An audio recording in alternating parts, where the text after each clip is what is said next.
भीमा कोरेगाव विजयस्तंभाला राष्ट्रीय स्मारक घोषित करा. सम्राट अशोक प्रतिष्ठानचे जिल्हाधिकाऱ्यांना निवेदन.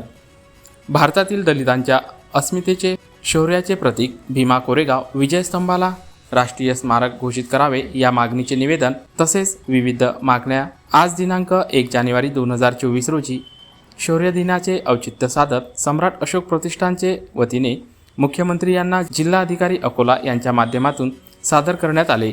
या प्रसंगी प्राध्यापक विजय आठवले, प्राध्यापक डॉक्टर बाळकृष्ण खंडारे, प्राध्यापक सुनील कांबळे, प्राध्यापक शैलेश इंगळे, प्राध्यापक डॉक्टर संदीप भोरते, निरंजन वाकोडे, अनिल गवई, विद्याधर मोहोड, संदेश गवई, मंदा सिरसाट, रोहित जगताप यांचे नेतृत्वात निवेदन देण्यात आले.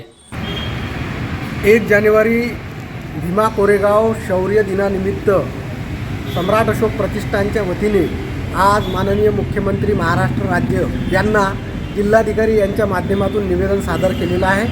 आमचं मागणी हे आहे की भारतातील एकमेव दलितांच्या पराक्रमाचं प्रतीक असलेला विजयस्तंभ या विजयस्तंभाला त्या ठिकाणी राष्ट्रीय स्मारक म्हणून सरकारनं घोषित करावं आणि या परिसराचं सुशोभीकरण करून त्या ठिकाणी सर्व प्रकारच्या सोयी सुविधा अभ्यासकांना आणि पर्यटकांना उपलब्ध करून द्यावी. यासोबतच महत्त्वाची गोष्ट म्हणजे भारतामध्ये जे काही शोषित वंचित बहुजन समाजातील लोक आहेत त्यांचा इतिहास दाबण्याचा जो एक प्रकार आहे तो कंटिन्यू सुरू आहे. हा इतिहास दाबण्याचं काम या देशामध्ये झालं आणि म्हणून इतिहासाचं त्या ठिकाणी पुनर्लेखन करणं गरजेचं आहे. तो इतिहास भावी पिढीला माहीत असणं गरजेचं आहे आणि म्हणून भीमा कोरेगाव या ऐतिहासिक लढाईचा त्या ठिकाणी धडा हा शालेय आणि विद्यापीठाच्या अभ्यासक्रमामध्ये समाविष्ट करण्यात यावा ही आमची अत्यंत महत्त्वाची मागणी आहे. त्यासोबतच विजयस्तंभाच्या सुरक्षेसाठी सरकारने पूर्णवेळ सुरक्षा रक्षक नेमावेत.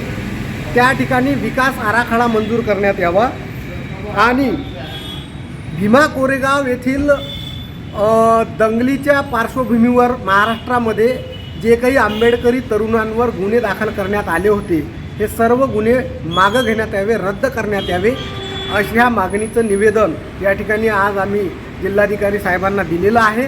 राष्ट्रीय स्मारक घोषित करून हा ऐतिहासिक वारसा जपला पाहिजे आणि दलितांचा तत्कालीन महारांचा पराक्रमाचा हा इतिहास जगासमोर आला पाहिजे ही आमची विनंती आहे.